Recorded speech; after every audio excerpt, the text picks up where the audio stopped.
The screaming echoed through the marble halls of Metropolitan First Bank. Security guards rushed toward the commotion. Customers stopped mid-conversation, phones already recording. A teenage girl stood frozen at the counter while a red-faced manager jabbed his finger inches from her face, his voice carrying across the entire lobby.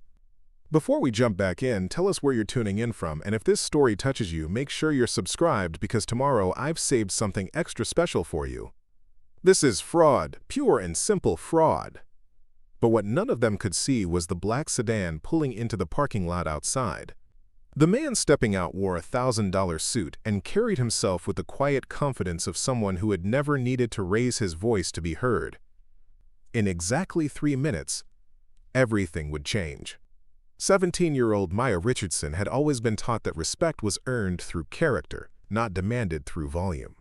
Her grandmother's voice echoed in her mind as she adjusted the strap of her worn leather messenger bag and checked her reflection one last time in the glass doors of Metropolitan First Bank. The building stood like a fortress on the corner of 5th and Madison, its limestone facade and towering columns designed to intimidate as much as impress. Maya's reflection showed a young woman dressed in her best clothes, a navy blazer her mother had bought her for college interviews, pressed khaki pants, and the pearl earrings that had belonged to her late grandmother. Her natural hair was pulled back in a neat bun, and despite the early morning nerves, her dark eyes held a determined gleam. Today was important. Today, she would deposit the scholarship check that would change everything.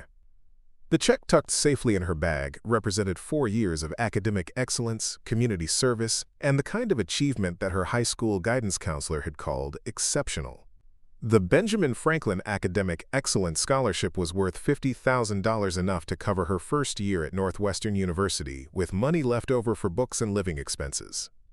Maya's father, Marcus Richardson, had built his technology empire from nothing. Starting with a small software company in his garage 23 years ago, he had quietly grown Richardson Tech Solutions into one of the most innovative cybersecurity firms in the country. While other entrepreneurs sought headlines, Marcus preferred results. His company now employed over 2,000 people and held contracts with major corporations and government agencies. But Maya had earned this scholarship entirely on her own merit. Her father's wealth was not listed on any application. Her essays spoke of her volunteer work at the community center, her leadership in the debate team, and her plans to study international business. The scholarship committee had chosen her from among 10,000 applicants based purely on her achievements. That morning, Marcus had handed her the check with pride evident in his quiet smile. "You did this, Maya, every bit of it." The check was made out to Maya Richardson, signed by Dr. Elizabeth Hartwell, director of the Benjamin Franklin Foundation. Maya had verified the routing numbers twice, researched the foundation's legitimacy, and even called their offices to confirm the scholarship details. Everything was legitimate, official, and hers. Metropolitan First Bank had been her family's bank for the past 5 years. Marcus had chosen it when they moved to this upscale neighborhood, impressed by their reputation for serving high-net-worth clients. Maya had her own savings account there, though she rarely used it. Her allowance went directly to her college fund, and she preferred to manage her money digitally. The bank's interior was exactly what she expected. Polished marble floors that reflected the crystal chandeliers, mahogany teller stations that spoke of old money and tradition, and the kind of hushed atmosphere that made every footstep seem amplified. Customers moved through the space with the quiet confidence of people accustomed to significant financial transactions. Maya took her place in the shortest line, behind an elderly woman in a fur coat, discussing her investment portfolio with practiced ease. The conversation involved numbers that Maya recognized as more than most families earned in a year, yet the woman's tone suggested these were routine matters. 2 tellers worked the morning shift. The younger one, probably fresh out of college, handled simple transactions with mechanical efficiency. The older teller, a woman with steel gray hair and wire-rimmed glasses, managed the more complex accounts with the authority of someone who had seen every possible banking scenario. Maya watched the rhythm of the bank's morning routine. Security guards positioned strategically throughout the lobby maintained a presence that was visible but not oppressive. Managers in expensive suits moved between offices and the main floor, stopping occasionally to consult with tellers or greet certain customers by name. When her turn came, Maya approached the younger teller with her ID and the scholarship check ready. She had practiced this moment, knowing exactly what to say and how to present her documentation. The check itself was impressive. Printed on high-quality paper, with the foundation's official letterhead, embossed seal, and all the security features of a legitimate financial instrument. "Good morning," Maya said, her voice clear and confident. "I'd like to deposit the scholarship check into my account." The teller, whose nameplate read Jennifer, accepted the check and Maya's identification. Her movements were routine as she examined the check, but Maya noticed the slight pause when the teller registered the amount. $50,000 was certainly more than most teenagers deposited, but it wasn't an impossible sum for a scholarship. Jennifer's fingers moved across her keyboard, accessing Maya's account information. The screen displayed Maya's modest balance, the remains of her summer job earnings and birthday money carefully saved over the years. Nothing that would suggest she was accustomed to handling large sums of money. "This is quite a substantial check," Jennifer said, her tone neutral but slightly uncertain. "I'll need to have my supervisor take a look." Maya nodded, understanding that large deposits often required additional verification. She had researched banking procedures and knew that checks over certain amounts triggered automatic reviews. This was normal protocol, not personal suspicion. But as Jennifer stepped away from her station, Maya noticed the shift in atmosphere. The conversation with the supervisor, Mr. Harrison Blake, took place just out of earshot, but Maya could see their body language. Blake's eyebrows rose as he examined the check. His gaze moved from the paper to Maya, taking in her appearance with obvious assessment. Blake was a man in his late 40s who had climbed the banking hierarchy through a combination of conservative policies and careful risk management. His navy suit was perfectly tailored, his silver hair impeccably styled, and his expression carried the authority of someone accustomed to making final decisions. In his 15 years at Metropolitan First, he had built a reputation for protecting the bank's interests above all else. When Blake approached Maya's position, his demeanor had already shifted from professional courtesy to skeptical scrutiny. He held the check as if it might disappear at any moment, studying every detail with the intensity of a detective examining evidence. The morning crowd continued their transactions around them, but Maya sensed the subtle attention her situation was drawing. Other customers glanced in her direction with the idle curiosity of people watching a minor drama unfold. The security guard nearest to her station adjusted his position slightly, not threatening, but noticeably more alert. Maya maintained her composure, reminding herself that she had done nothing wrong. The check was legitimate. Her account was in good standing. This was simply a routine verification that would resolve itself once the proper procedures were followed. But as Blake's examination continued, Maya realized that something more than standard protocol was at work. The way he looked at her, the way his questions would soon begin, suggested that her appearance and age had already shaped his assumptions about what was and wasn't possible. Outside, the black sedan had found a parking space. Marcus Richardson was reviewing emails on his phone, unaware that his daughter was about to need him more than she had ever needed anyone in her life. Harrison Blake's scrutiny intensified as he held Maya's scholarship check up to the light, examining the watermark with theatrical skepticism. His movements were deliberate, designed to draw attention from other customers and staff members who were beginning to notice the prolonged interaction at Jennifer's station.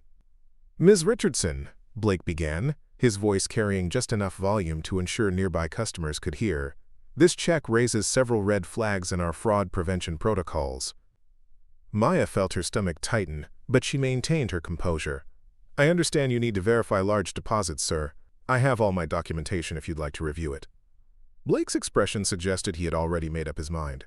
"A check of this magnitude from a foundation I've never heard of, being deposited by someone of your demographic profile. You understand our concerns." The phrase hung in the air like a challenge. Maya understood exactly what he meant, but she also understood that confronting his obvious bias would only escalate the situation. Instead, she reached into her messenger bag and retrieved a folder containing her scholarship award letter, foundation documentation, and even her acceptance letter to Northwestern University. "Here's my award notification from the Benjamin Franklin Foundation," Maya said, extending the official documents. "You can see it matches the check details exactly.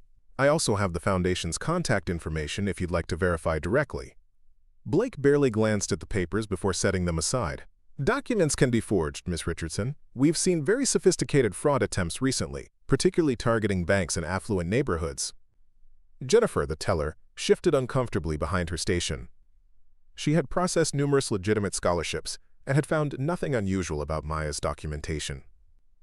The check bore all the standard security features, and the foundation's credentials were easily verifiable online. But Blake was her supervisor, and challenging his assessment could jeopardize her position. "Perhaps I should call the foundation directly," Maya suggested, pulling out her phone. "Dr. Hartwell, the director who signed the check, gave me her direct line for any questions." "That won't be necessary," Blake replied quickly, his tone sharpening. "Phone numbers can be spoofed. We have our own verification procedures." But Blake made no move to initiate any verification process. Instead, he turned to address the growing audience of customers who had gathered to observe the unusual scene. A well-dressed couple whispered to each other while openly staring at Maya. An elderly man shook his head disapprovingly. A young mother pulled her child closer, as if Maya's presence posed some undefined threat. Preparing and narrating this story took us a lot of time, so if you are enjoying it, subscribe to our channel. It means a lot to us. Now back to the story. "Ladies and gentlemen," Blake announced, his voice now carrying to every corner of the lobby, "I want to assure you that Metropolitan First Bank takes fraud prevention very seriously. We will not allow anyone to take advantage of our community's trust."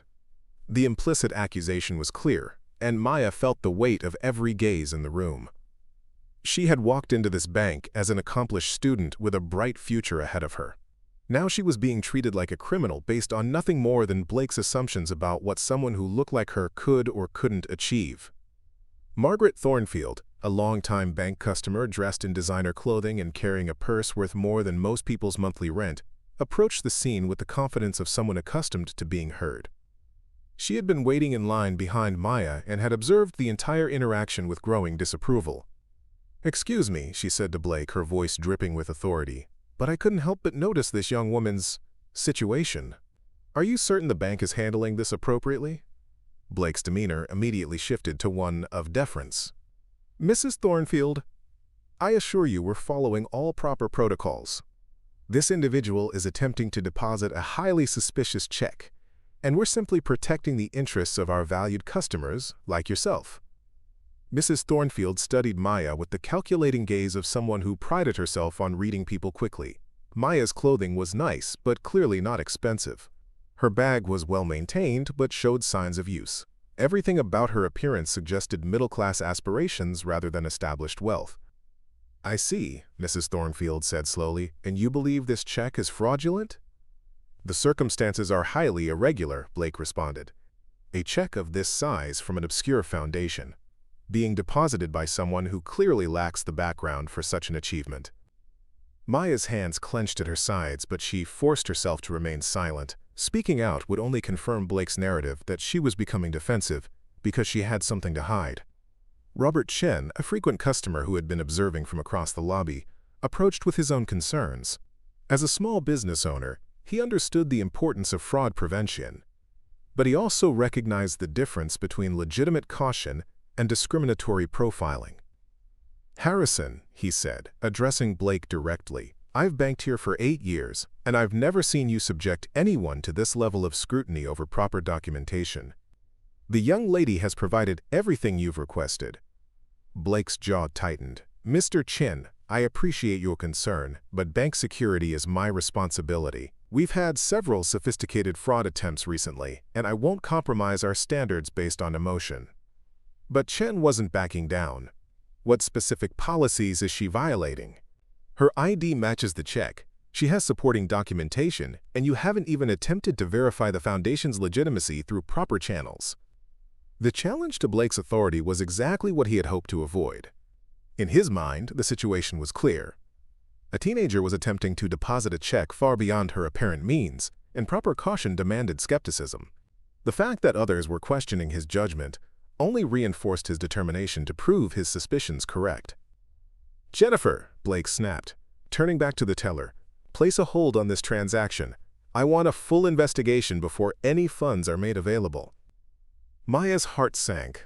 A hold would delay her tuition payment and could jeopardize her enrollment timeline. Worse, the public nature of Blake's accusations would follow her every time she entered this bank or any other in the area.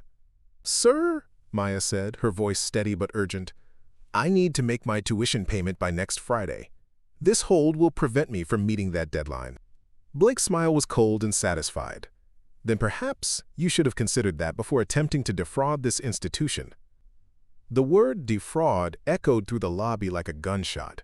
Every conversation stopped. Every eye turned toward Maya. Camera phones appeared in several hands, ready to capture what was clearly becoming a dramatic confrontation. Maya felt the walls of the bank closing in around her. She had prepared for questions, even expected some additional verification. But she had never imagined being publicly accused of fraud while following every proper procedure. The scholarship that was supposed to represent her bright future was being twisted into evidence of criminal intent. Jennifer looked between Maya and Blake, clearly uncomfortable with the escalating situation. She had processed thousands of transactions and had developed good instincts about legitimate customers. Everything about Maya suggested honesty and preparation, not deception and fraud.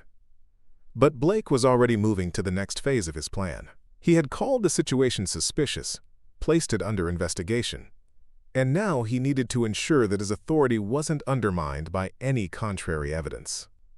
"I am placing a call to our security department," Blake announced loudly enough for everyone to hear. "They'll want to review the surveillance footage and determine whether this attempted fraud is part of a larger scheme." Maya realized with growing horror that Blake wasn't just rejecting her transaction, he was building a case against her character that could follow her for years. In a community where reputation mattered, being labeled a fraud could destroy opportunities she hadn't even imagined yet. The investigation Blake was threatening would go far beyond simple check verification. It would examine her background, her family's finances, and every detail of her life that might support or contradict his assumptions about what someone like her could legitimately achieve. As Blake reached for his phone, Maya understood that her next words and actions would determine whether this situation remained a banking inconvenience or became something much more damaging to her future. Blake's phone call to security was loud enough to carry across the marble lobby, each word carefully chosen for maximum impact on his growing audience. "Yes, this is Harrison Blake at Metropolitan First. I need an immediate fraud investigation team dispatched to the main floor.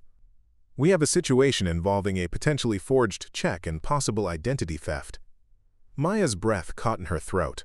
Identity theft. The accusation had escalated beyond simple fraud to something far more serious, something that could follow her to college, to future employers, to every background check for the rest of her life. "Mr. Blake," Maya said, her voice remaining steady despite the panic rising in her chest, "you're making serious accusations without any evidence. I've provided legitimate documentation, and you haven't even attempted to verify the Foundation's authenticity through proper channels." Blake ended his call and turned to face Maya with the satisfaction of someone who believed he was protecting his institution from a clever criminal. "Miss Richardson, or whoever you really are, the evidence is clear to anyone with experience in financial fraud. A teenager attempting to deposit a $50,000 check from an obscure foundation, using an account with a minimal balance history, while providing documentation that could easily be fabricated."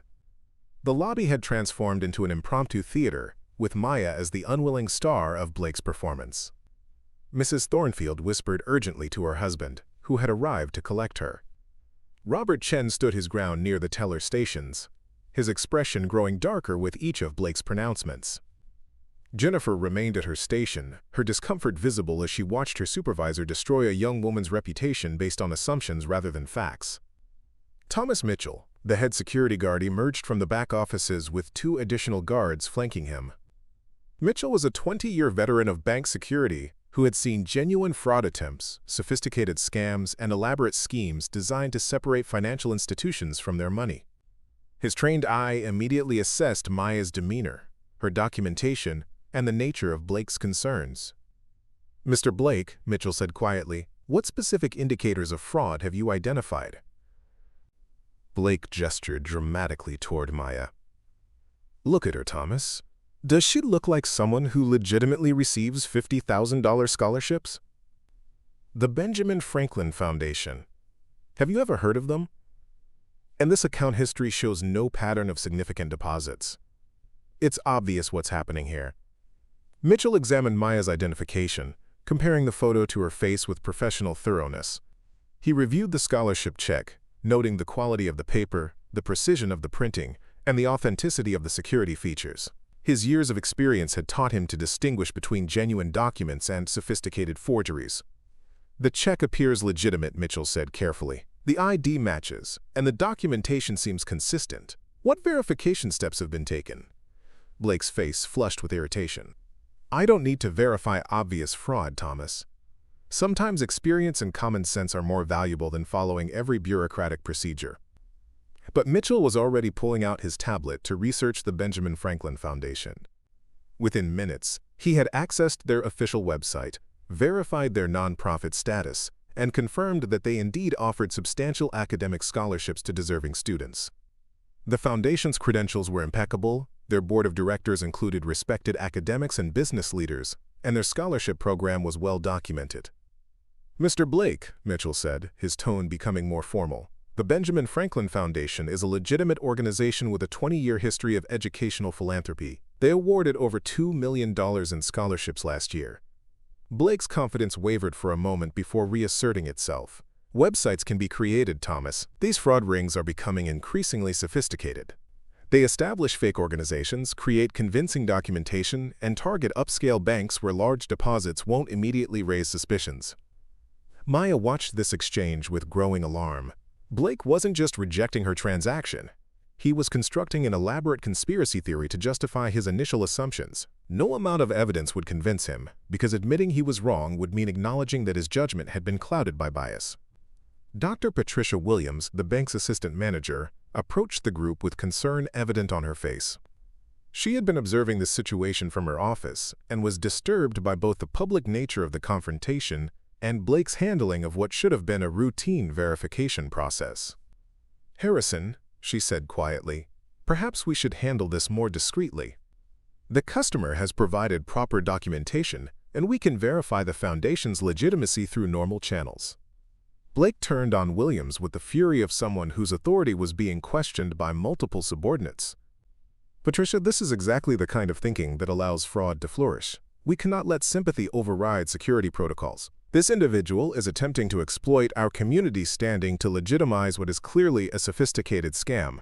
Williams examined Maya's documents herself, noting the consistency of the paperwork and the professional quality of the foundation's materials. As someone with a master's degree in finance and 15 years of banking experience, she recognized legitimate documentation when she saw it. The paperwork appears to be in order, Williams said. I think we should contact the foundation directly to confirm the scholarship before making any accusations. But Blake was beyond reasoning. In his mind, the situation had become a test of his competence and authority. Backing down now would suggest that he had been wrong to suspect fraud, and his years of building a reputation for protecting the bank's interests would be undermined. I'm calling the police, Blake announced, his voice carrying to every corner of the lobby. If this is legitimate, they can sort it out. If it's fraud, we'll have stopped a crime in progress. The words hit Maya like physical blows. Police involvement would mean official reports, permanent records, and the kind of documentation that would appear in background checks for years to come. Even if she was ultimately cleared of wrongdoing, the mere fact of a police investigation would raise questions about her character and integrity. Sir, please, Maya said, her composure finally beginning to crack. I'm asking you to simply call the foundation. Dr. Hartwell is expecting inquiries about scholarship recipients. This can be resolved with a single phone call. Blake pulled out his personal cell phone and dialed 911, speaking loudly enough to ensure everyone could hear. This is Harrison Blake, branch manager at Metropolitan First Bank on 5th and Madison. I need police assistance for a fraud in progress. A young woman is attempting to deposit a forged check and has become hostile when questioned about the documentation. Maya's heart pounded as she realized Blake was actively misrepresenting the situation to law enforcement. She had remained calm and professional throughout the entire encounter, yet he was describing her as hostile and uncooperative. Robert Chen had heard enough. Harrison, I've been standing here for 20 minutes, and this young lady has been nothing but polite and cooperative. You're the one who's become hostile and unreasonable. Mrs. Thornfield, despite her initial suspicions, was also beginning to question Blake's handling of the situation. Perhaps the gentleman is right. The young woman has provided documentation, and you haven't even attempted to verify it properly. But Blake was committed to his course of action. The police will determine the truth. If she's innocent, she has nothing to fear from a proper investigation. Maya understood that Blake's definition of proper investigation would involve treating her as a criminal from the moment law enforcement arrived. She would be questioned, possibly searched, and definitely photographed as part of any police report. Her scholarship, her college plans, and her reputation would all be collateral damage in Blake's determination to prove his suspicions correct. Jennifer finally found her voice. "Mr. Blake, I've processed hundreds of scholarship checks. This documentation looks legitimate to me. Maybe we should follow standard verification procedures before involving law enforcement." Blake silenced her with a glare. "Jennifer, your job is to process transactions, not question security decisions. This matter is beyond your expertise." As sirens became audible in the distance, Maya realized that her simple banking transaction had become a public spectacle that would define her in this community, regardless of the ultimate outcome. Blake had successfully transformed her from a scholarship recipient into a suspected criminal, and the approaching police would only validate his narrative in the minds of everyone watching. The glass doors of Metropolitan First Bank would soon open to admit officers who had been told they were responding to a fraud in progress, and Maya would have to prove her innocence to people who had already been convinced of her guilt. The first police cruiser pulled up to Metropolitan First Bank with lights flashing, drawing the attention of pedestrians and creating a crowd of curious onlookers pressed against the floor-to-ceiling windows. Officer David Rodriguez stepped out of his vehicle, followed by his partner, Officer Sarah Kim. Both were veterans of the Financial District Beat, accustomed to responding to everything from robbery attempts to sophisticated white-collar crimes. Inside the bank, Maya felt the weight of every stare as the officers approached Blake with professional courtesy. She noticed how Blake immediately positioned himself as the victim of an attempted crime, gesturing toward her with the confidence of someone reporting obvious wrongdoing. "Officers, thank you for responding so quickly," Blake said, extending his hand in greeting. "I'm Harrison Blake, branch manager. We have a young woman attempting to deposit what appears to be a fraudulent check for $50,000. When questioned about the documentation, she became defensive and insisted we process the transaction without proper verification." Maya's mouth fell open at the blatant misrepresentation of events, but she forced herself to remain silent. Speaking out of turn to police officers could easily be interpreted as the, quote, hostile behavior Blake was describing. Officer Rodriguez examined the scholarship check and Maya's identification, while Officer Kim took notes on Blake's account of events. Rodriguez had investigated numerous fraud cases and knew that legitimate documents often looked exactly like Maya's paperwork: professional, consistent, and properly formatted. "Miss Richardson," Rodriguez said, his tone neutral but not accusatory, "can you explain the circumstances of this check?" Maya's voice was steady as she responded. "I received an academic scholarship from the Benjamin Franklin Foundation. I'm depositing it to pay for my first year at Northwestern University. I have all the supporting documentation, including my award letter and acceptance materials." Blake interrupted before she could continue. "Officer, she claims to have won a $50,000 scholarship, but look at her account history. Minimal deposits, no pattern of significant financial activity. Does this look like someone who legitimately earns major academic awards?" The implicit bias in Blake's statement was obvious to everyone listening, but Rodriguez maintained his professional demeanor. "Mr. Blake, scholarship recipients come from all economic backgrounds. That's often the point of financial aid programs." But Blake pressed on, emboldened by the officer's presence. "I've been in banking for 15 years, Officer Rodriguez. I know fraud when I see it. These documents can be forged, websites can be fabricated, and these criminals are becoming increasingly sophisticated in their methods." Officer Kim looked up from her notes. "Have you attempted to verify the Foundation's legitimacy or contact them directly?" Blake's hesitation was brief but noticeable. "We have our own security protocols. Direct contact isn't always reliable, since phone numbers can be spoofed, and criminals often have accomplices standing by to confirm false information." Dr. Williams stepped forward, her discomfort with Blake's handling of the situation finally overriding her reluctance to challenge a colleague publicly. Officers, I'm the assistant manager here. I want to clarify that we have not actually attempted any standard verification procedures. The Foundation's credentials can be easily confirmed through multiple official channels. Blake's face reddened with anger. Patricia, you're undermining bank security based on emotional reasoning rather than professional judgment. Thomas Mitchell, the head security guard, approached the officers with his tablet displaying the Benjamin Franklin Foundation's official website. Officers, I've researched the organization. They're a legitimate nonprofit with a 20-year history and proper federal documentation. Their scholarship program is well established and regularly covered in educational publications. Rodriguez examined the tablet while Kim continued documenting the conflicting accounts. The Foundation's website was professionally designed, their board of directors included recognizable names from academia and business, and their scholarship program had clear guidelines and application procedures. Mr. Blake, Rodriguez said carefully, the Foundation appears to be legitimate. What specific evidence suggests the check itself is fraudulent? Blake gestured toward Maya with obvious frustration. Officer, you have to look at the bigger picture.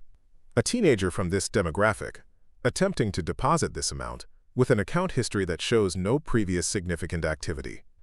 The pattern is obvious to anyone with experience in financial crimes. Maya felt the words hit her like physical blows. Blake wasn't just questioning her documentation.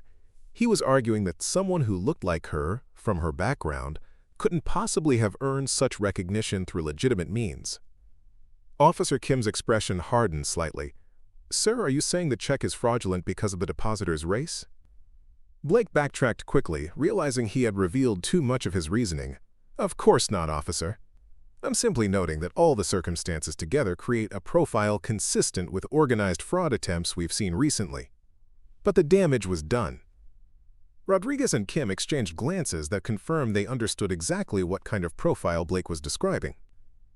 Both officers had undergone extensive training on bias in law enforcement and recognized discriminatory profiling when they witnessed it. Maya stood frozen as the conversation continued around her, feeling like an object being discussed rather than a person with rights and dignity. Every eye in the bank remained fixed on her, and she could hear whispered conversations among customers trying to determine whether they were witnessing the apprehension of a criminal or the persecution of an innocent young woman.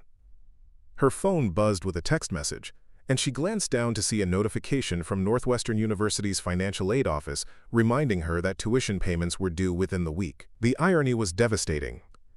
The money that was supposed to secure her future was being treated as evidence of criminal intent.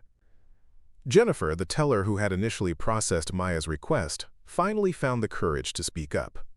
Officers, I want to state for the record that Miss Richardson provided proper identification, legitimate appearing documentation, and behaved professionally throughout this entire encounter. I've seen no evidence of fraud or deception. Blake turned on Jennifer with fury. You're a teller, not a fraud investigator. Your opinion is not relevant to this matter. But Jennifer pressed on, her voice growing stronger. I process dozens of transactions daily, including several scholarship deposits each semester. This documentation is consistent with legitimate awards I've handled before. Rodriguez made a decision that would determine the direction of the investigation. Mr. Blake, I'm going to need you to contact the Benjamin Franklin Foundation directly to verify this scholarship before we proceed with any charges. Blake's face went pale.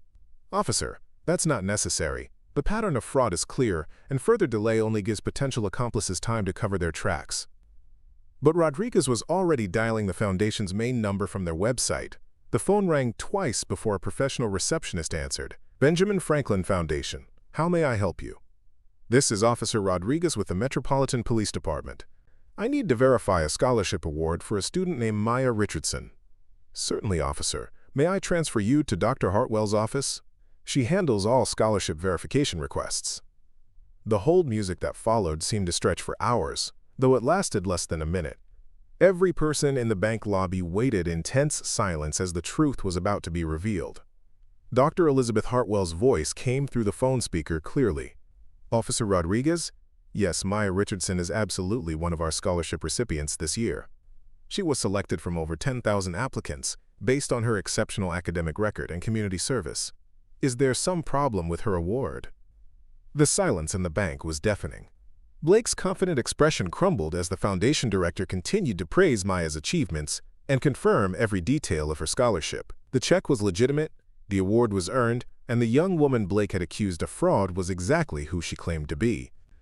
Maya felt tears of relief threatening, but she forced them back. The verification call had proven her innocence, but the damage to her reputation and dignity had already been done. Everyone in the bank had witnessed her being treated as a criminal, and those images would linger long after the truth was established. The verification call had ended, leaving Blake standing in stunned silence as the reality of his mistake became undeniable. Dr. Hartwell's words echoed in the marble lobby. Maya Richardson was not only legitimate, but had been selected from over 10,000 applicants for her exceptional achievements. The $50,000 scholarship was not fraud. It was recognition of extraordinary merit. Officer Rodriguez closed his notebook and turned to Blake with barely concealed irritation. "Mr. Blake, it appears you've wasted police resources on a completely legitimate banking transaction. Miss Richardson has done nothing wrong." Blake's face cycled through confusion, anger, and desperation as he searched for a way to salvage his position.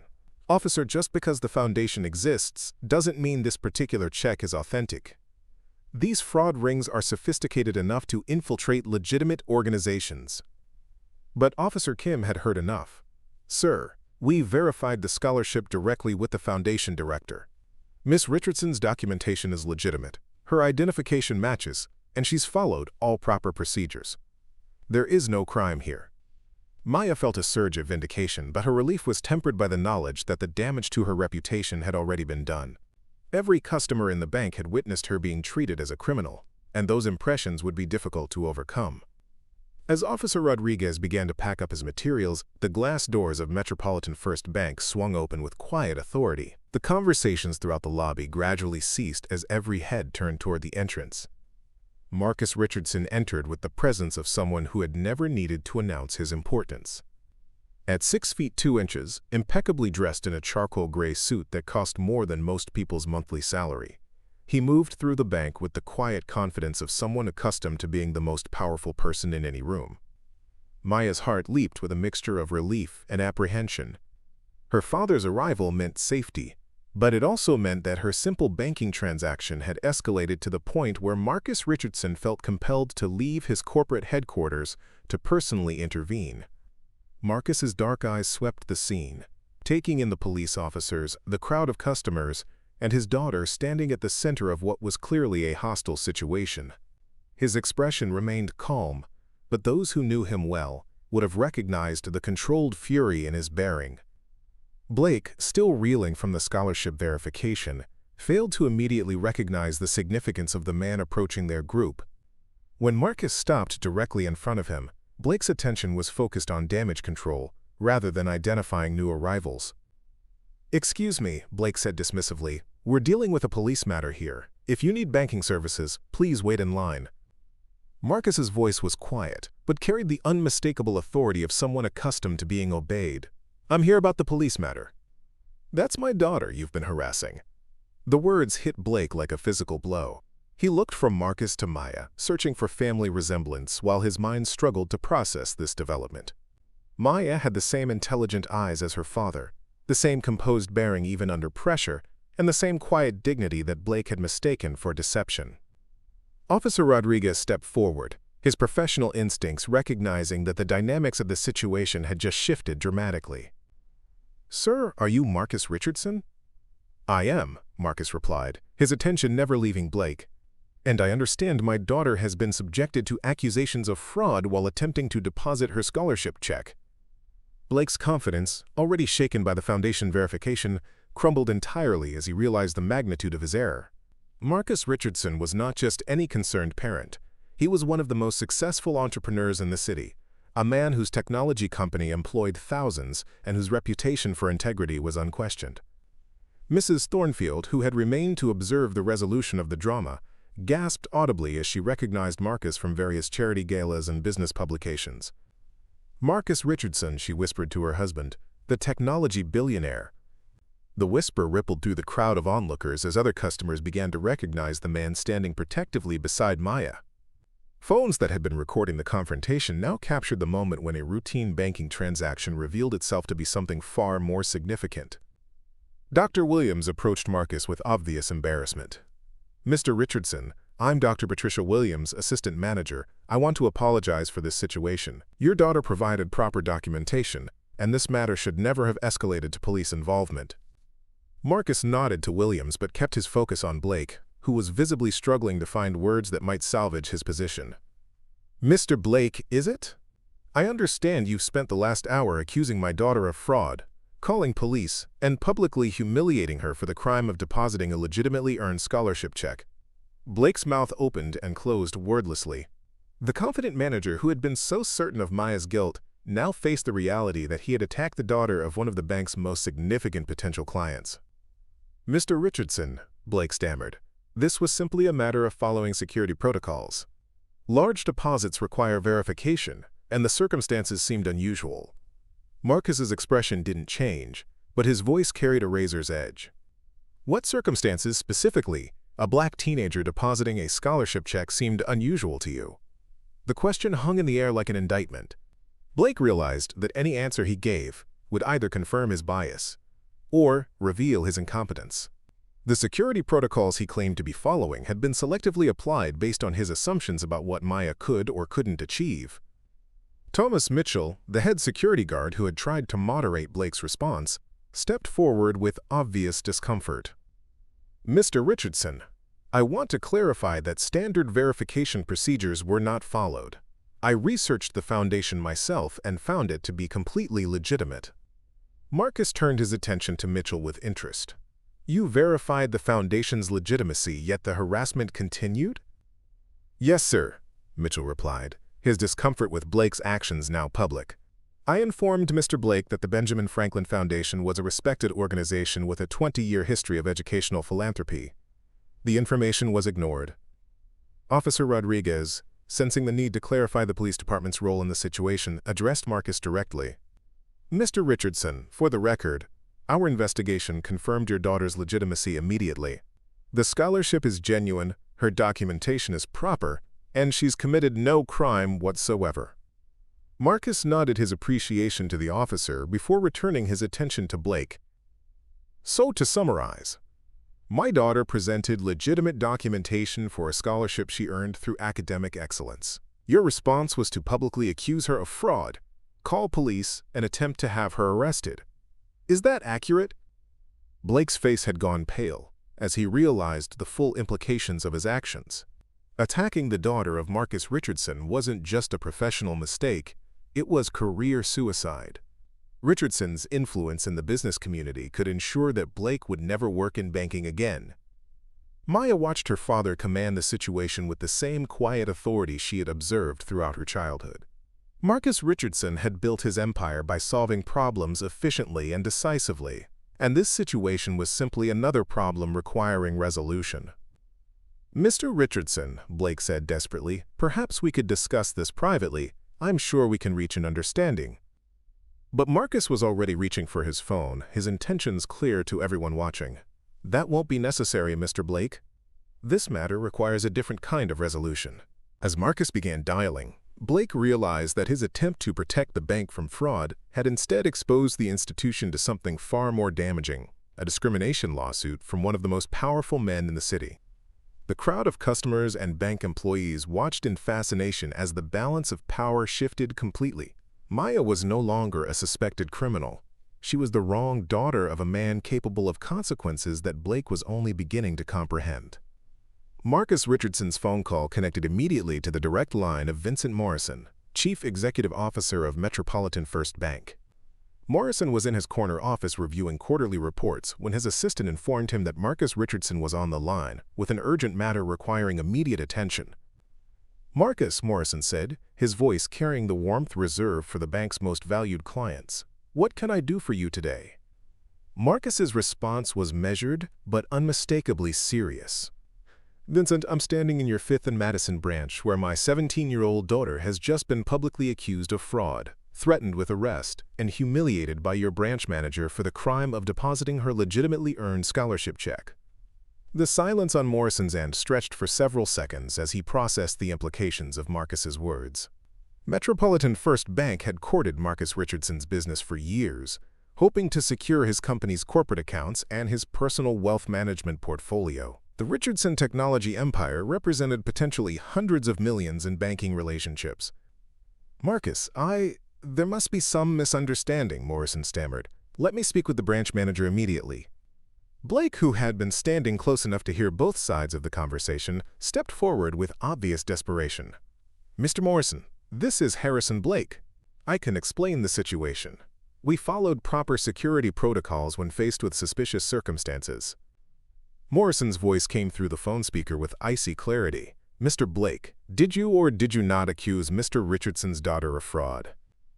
Blake's mouth opened and closed as he searched for an answer that might minimize his culpability. "Sir, the circumstances warranted investigation. Large check from an unfamiliar foundation, being deposited by someone who didn't fit the typical profile of such scholarship recipients." The admission hung in the air like a confession. Blake had just confirmed, in front of police officers, bank customers, and his own CEO, that his suspicions were based on Maya not fitting his predetermined notion of what a scholarship recipient should look like. Morrison's voice carried the cold fury of a man watching his institution's reputation being destroyed in real time.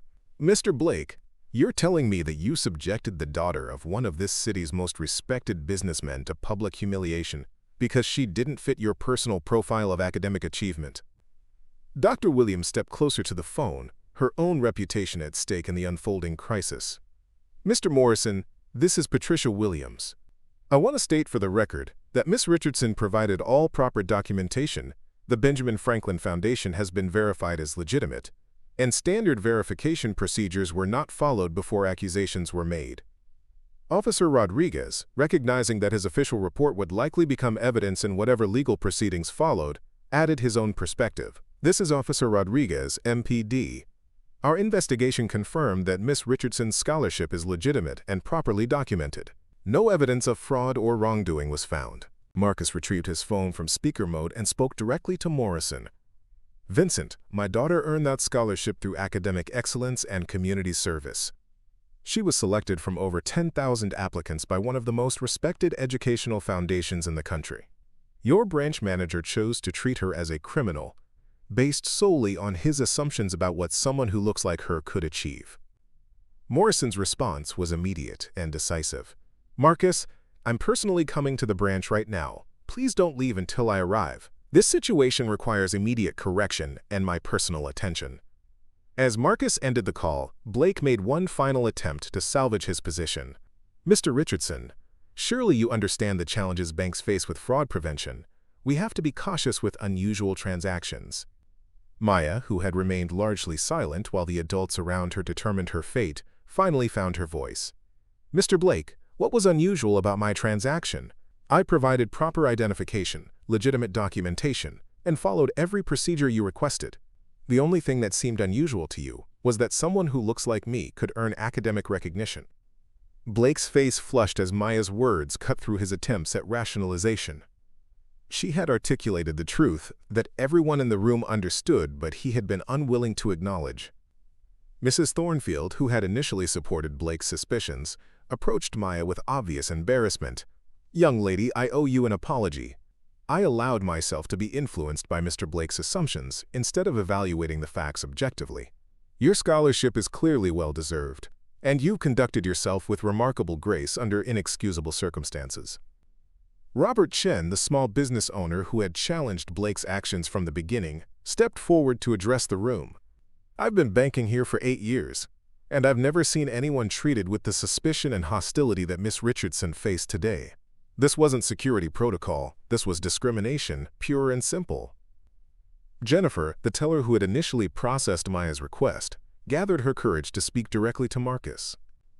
"Mr. Richardson, I want to apologize for not doing more to prevent this situation. Your daughter provided proper documentation and behaved professionally throughout this entire ordeal. She deserved much better treatment from this institution." Thomas Mitchell, the head security guard, approached Marcus with a formal bearing that suggested he was making an official statement. "Mr. Richardson, I verified the Benjamin Franklin Foundation's legitimacy within minutes of being asked. The organization is completely reputable, and your daughter's documentation was consistent with legitimate scholarship awards I've seen before. This situation escalated far beyond what security protocols required." Maya watched as person after person acknowledged the injustice she had suffered, while Blake stood increasingly isolated in his insistence that his actions were justified. The contrast between her dignified behavior and Blake's mounting desperation was obvious to everyone present. Vincent Morrison arrived at the branch within 15 minutes, accompanied by the bank's head of security and their chief legal counsel.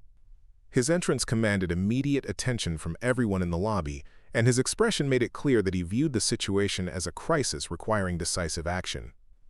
Morrison approached Marcus and Maya directly, extending his hand in greeting.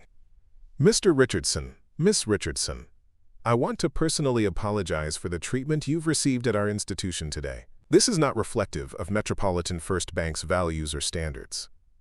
Marcus accepted the handshake, but his expression remained serious. "Vincent, your apology is appreciated, but this situation goes beyond poor customer service. My daughter was publicly accused of fraud, threatened with arrest, and humiliated, based on nothing more than your branch manager's biased assumptions." Morrison turned to Blake with an expression that made the branch manager's fate unmistakably clear. "Mr. Blake, based on what I've heard from multiple witnesses, including police officers, you violated numerous bank policies, ignored standard verification procedures, and subjected a valued customer to discriminatory treatment. Your employment with Metropolitan First Bank is terminated effective immediately." Blake's face went white as the reality of his situation hit him. "Mr. Morrison, I was protecting the bank's interests. I followed my instincts based on 15 years of experience." Morrison's voice was ice-cold. "Your instincts were wrong, your experience was irrelevant, and your judgment was fatally flawed. Security will escort you from the premises immediately." As Blake was led away by the same security guards who had stood ready to detain Maya an hour earlier, the symbolic reversal was complete. The man who had wielded institutional power to humiliate an innocent teenager was now facing the consequences of his actions. Maya felt a mixture of vindication and sadness as she watched Blake's career destruction. Justice was being served, but the cost of his prejudice would extend far beyond his employment at Metropolitan First Bank. As Blake's footsteps faded from the marble lobby of Metropolitan First Bank, an unusual quiet settled over the space. The dramatic confrontation that had consumed the morning was over, but its impact would resonate far beyond these walls. Maya Richardson stood beside her father, no longer the suspected criminal Blake had tried to paint her as, but revealed as what she had always been, an exceptional young woman whose achievements spoke to the best of what hard work and determination could accomplish. Vincent Morrison, still processing the magnitude of what had just occurred at his institution, turned his full attention to the Richardson family. His legal counsel whispered urgently in his ear about potential lawsuits, discrimination claims, and the kind of publicity nightmare that could destroy a financial institution's reputation overnight. But Morrison understood that this moment required something deeper than damage control. It demanded genuine accountability and meaningful change. "Mr. Richardson, Miss Richardson," Morrison began, his voice carrying the weight of institutional responsibility. "What happened here today represents a fundamental failure of our training, our culture, and our commitment to treating every customer with dignity and respect.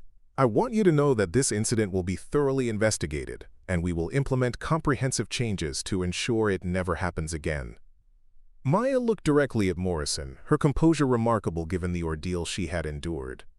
"Mr. Morrison, I appreciate your words, but I need to understand something. How does a branch manager reach a senior position in your bank while harboring such obvious biases? This wasn't a momentary lapse in judgment. This was systematic discrimination that escalated over the course of an hour, despite multiple opportunities for correction." The question cut to the heart of institutional accountability. Morrison realized that Maya wasn't just seeking an apology. She was demanding an explanation for how his bank had failed to identify and address discriminatory attitudes in their leadership. Dr. Patricia Williams, who had tried unsuccessfully to moderate Blake's response throughout the morning, stepped forward with her own perspective. "Miss Richardson raises an important point. I attempted to suggest standard verification procedures multiple times, but Mr. Blake dismissed those suggestions and continued escalating the situation. This suggests a pattern of behavior that should have been identified and addressed through our management oversight processes."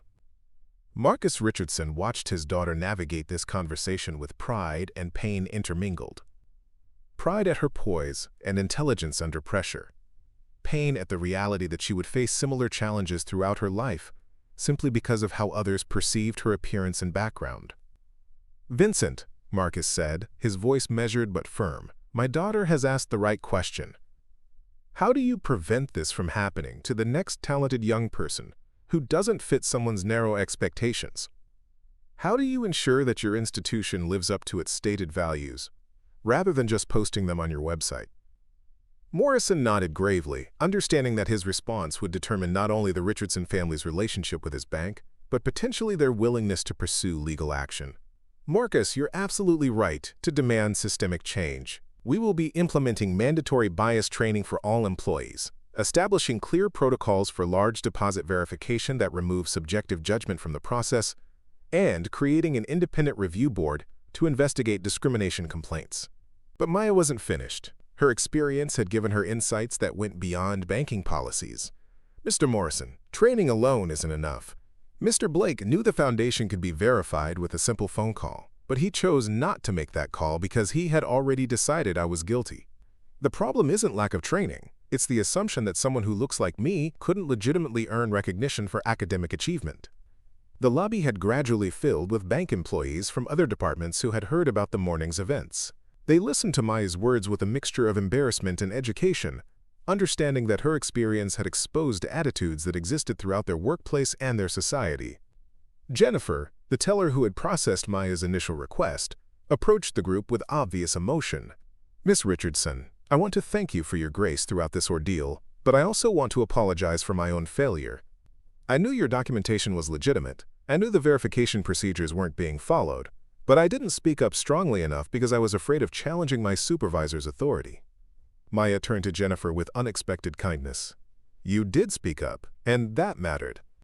Change happens when people find the courage to challenge unfair treatment, even when it's difficult or risky. Your voice was one of the few defending truth when it would have been easier to stay silent."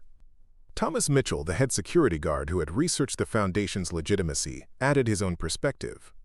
"Miss Richardson, your situation has taught me something important about the difference between security protocols and security theater. Real security is based on facts and evidence, not assumptions and stereotypes. I've been in security for 20 years, and I thought I understood the difference. Today showed me I still had blind spots." Officer Rodriguez, who had remained to complete his incident report, addressed the broader group. "What I witnessed here today is unfortunately not uncommon. Too often we see situations where legitimate behavior is criminalized based on bias rather than evidence. Miss Richardson's composure and professionalism under these circumstances is remarkable, but she shouldn't have been put in a position where such composure was necessary." Maya appreciated the officer's acknowledgement, but she also understood the broader implications of his words. Officer Rodriguez, "The fact that my behavior under false accusation is being praised as remarkable suggests how low our expectations have become. Every person should be treated with basic dignity and respect, regardless of their age, race, or appearance. The remarkable thing should be Mr. Blake's behavior, not my response to it." Mrs. Thornfield, the customer who had initially supported Blake's suspicions, approached Maya with tears in her eyes. "My dear, I owe you more than an apology. I allowed my own unconscious biases to influence my judgment, and I participated in your humiliation. Watching your father arrive and seeing the truth of who you are has forced me to confront some uncomfortable truths about my own attitudes. I've spent my entire life believing I was above such prejudices, but today proved otherwise." Maya's response revealed the maturity that had earned her the scholarship in the first place. Mrs. Thornfield, recognizing bias is the first step toward overcoming it. What matters now is how we all choose to act moving forward. Your willingness to acknowledge your mistake takes courage, and that courage can prevent this from happening to someone else. Robert Chen, the small business owner who had challenged Blake's actions from the beginning, addressed Morrison directly. "Vincent, I've been a customer here for 8 years, and I've seen how different customers are treated based on appearance and perceived wealth. Today's incident was extreme, but it reflected attitudes that exist throughout your organization. Real change will require examining those everyday interactions, not just the dramatic confrontations." Morrison realized that Chen was right. The Richardson incident had exposed a culture problem that extended far beyond one branch manager's actions. "Mr. Chen, you're absolutely correct. We'll be conducting a comprehensive review of our customer service practices and implementing changes that ensure equal treatment for all customers, regardless of their background or account size." This review will include customer feedback surveys, mystery shopper assessments, and employee interviews to identify patterns of discriminatory treatment. Maya looked around the lobby at the faces watching this conversation, bank employees, customers, and bystanders who had witnessed her ordeal and its resolution. She understood that this moment represented an opportunity to create lasting change beyond her personal vindication. "Everyone here today has learned something important," Maya said, her voice carrying to every corner of the marble lobby. "You've seen how quickly assumptions can escalate into accusations, how bias can masquerade as security, and how institutional power can be misused to harm innocent people. But you've also seen that truth ultimately prevails when people have the courage to speak up for what's right." She paused, gathering her thoughts for what she knew would be an important moment in her young life. "The Benjamin Franklin Foundation chose me not just for my grades or test scores, but because they believed I could make a positive difference in the world. Today, I realized that making a difference sometimes means standing up to injustice, even when it's uncomfortable and scary." Marcus watched his daughter address the crowd with the same leadership qualities that had earned her academic recognition. He realized that this traumatic experience, while painful, had also revealed her strength and character in ways that would serve her throughout her life. "Maya's scholarship wasn't just recognition of her past achievements," Marcus said to the assembled group. "It was an investment in her future leadership potential. Today, you've seen why the Benjamin Franklin Foundation chose her from among thousands of applicants. Her intelligence, grace, and moral clarity under pressure represent exactly the kind of leadership our society needs." Morrison stepped forward with a formal announcement that would become part of the bank's permanent record. Effective immediately, Metropolitan First Bank is establishing the Maya Richardson Protocol for Customer Dignity. This protocol will ensure that every customer receives respectful treatment based on documented procedures rather than subjective assumptions. Ms. Richardson's experience today will serve as a permanent reminder of our commitment to equal treatment for all customers. The announcement drew murmurs of approval from the assembled crowd, but Maya understood that naming a protocol after her was just the beginning of real change. Dr. Williams added her own commitment to institutional change. "We will also be establishing a customer advocacy position, reporting directly to executive leadership, to ensure that concerns about discriminatory treatment receive immediate attention and resolution. Additionally, we'll be partnering with local civil rights organizations to develop ongoing training and accountability measures." As the formal proceedings continued, Maya found herself surrounded by bank employees, customers, and community members who wanted to express their support and learn from her experience. A local news reporter had arrived and was interviewing witnesses about what they had observed. The story would make headlines not just for the dramatic confrontation, but for the larger questions it raised about bias in financial institutions. Jennifer approached Maya with a personal request that would extend the impact of the day's events. "Miss Richardson, I'm starting my master's degree in business administration next year. Would you be willing to speak to our class about leadership under pressure? Your example today taught me more about courage and dignity than any textbook ever could." Maya smiled, recognizing that her ordeal had created opportunities to influence positive change in ways she had never imagined. "I'd be honored to share my experience if it helps others understand the importance of treating every person with respect and dignity. But more importantly, I hope it encourages people to speak up when they see unfair treatment, the way you ultimately did." Dr. Williams overheard the conversation and made her own request. "Miss Richardson, would you consider joining our newly formed Customer Dignity Advisory Board? Your perspective would be invaluable in developing policies and procedures that prevent incidents like today's from occurring." Maya looked to her father, who nodded his encouragement. "I think that would be an excellent way to ensure that this experience creates lasting positive change, rather than just temporary embarrassment for your institution." Morrison seized the opportunity to demonstrate his commitment to meaningful reform. "Miss Richardson, we would also like to establish a scholarship fund in your name, providing financial assistance to deserving students who might face similar challenges in accessing educational opportunities. Your experience today highlighted the importance of supporting young people who demonstrate excellence despite facing systemic barriers." The offer touched Maya deeply, but she wanted to ensure it represented genuine change rather than simply financial compensation. "Mr. Morrison, I would be honored to have a scholarship fund established, but I want it to be more than just money. I want it to include mentorship, internship opportunities, and ongoing support for students who face discrimination. The goal should be empowering young people to overcome barriers, not just compensating them for encountering those barriers. As the conversations continued, Maya realized that her morning's ordeal had transformed into something much larger than personal vindication. The incident had sparked discussions about bias, privilege, and institutional responsibility that would continue long after she left the bank. Mrs. Thornfield approached Maya one final time with a proposal that surprised everyone listening. "My dear, I want to make a personal contribution to your scholarship fund, but I also want to do something more. I chair the board of the Riverside Community Foundation, and we've been looking for ways to address educational inequality in our city. Would you be willing to work with us to develop programs that support students from underrepresented backgrounds?" Maya felt overwhelmed by the opportunities emerging from her traumatic experience, but she also understood the responsibility that came with them. "Mrs. Thornfield, I would be honored to work with your foundation. Today taught me that change happens when people are willing to acknowledge their mistakes and commit to doing better." Officer Rodriguez, who had been completing his paperwork, approached Maya with his own perspective on the broader implications of the day's events. "Ms. Richardson, I want you to know that this incident will be included in our department's training materials as an example of how bias can escalate routine situations into unnecessary confrontations. Your dignity under pressure and your father's measured response to injustice provide a model for how these situations should be handled."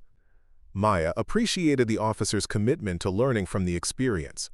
"Officer Rodriguez, I hope the training emphasizes that the problem wasn't just Mr. Blake's individual bias, but the institutional culture that allowed his assumptions to go unchallenged for so long. Change requires more than individual awareness. It requires systemic accountability."